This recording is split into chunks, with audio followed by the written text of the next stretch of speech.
Have you ever heard of ankylosing spondylitis? It's a bit of a tongue twister, isn't it? This term refers to a chronic inflammatory disease that affects the axial skeleton, leading to partial or even complete fusion and rigidity of the spine. It forms part of a spectrum of conditions known as axial spondyloarthropathies and can also be referred to as radiographic axial spondyloarthritis. Interesting fact, males are disproportionately affected by this condition, and over 90% of patients are positive for something called HLA-B27, which is a predisposing factor for the disease. So, what makes ankylosing spondylitis, or AS for short, noticeable? Well, it starts with pain and stiffness in the lower back and neck caused by inflammation of the vertebral column and the sacroiliac joints. This pain typically improves with activity and is especially noticeable at night.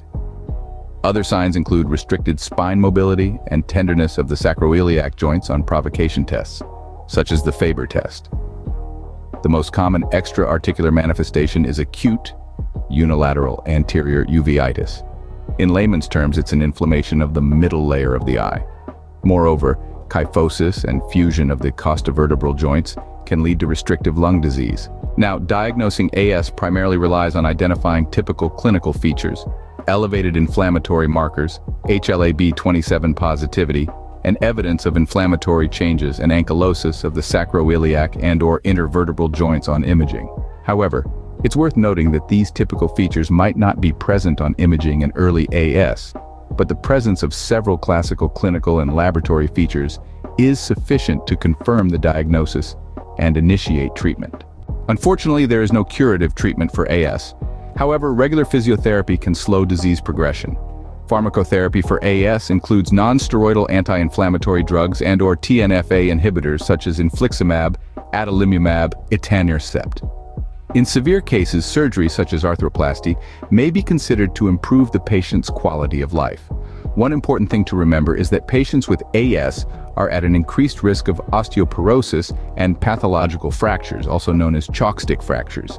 In the same spectrum as AS, there's also a condition called non-radiographic axial spondyloarthritis. This condition causes similar symptoms to AS, but without inflammatory changes on plain radiographs. The management of this condition is the same as for AS. In summary, ankylosing spondylitis is a chronic inflammatory disease that affects the spine, causing pain, stiffness, and in severe cases, fusion and rigidity of the spine. Diagnosis is based on clinical features, inflammatory markers, and imaging. And while there's no cure, treatment options include physiotherapy, medication, and in some cases, surgery. Always remember, early detection and management can greatly improve the quality of life for those living with AS.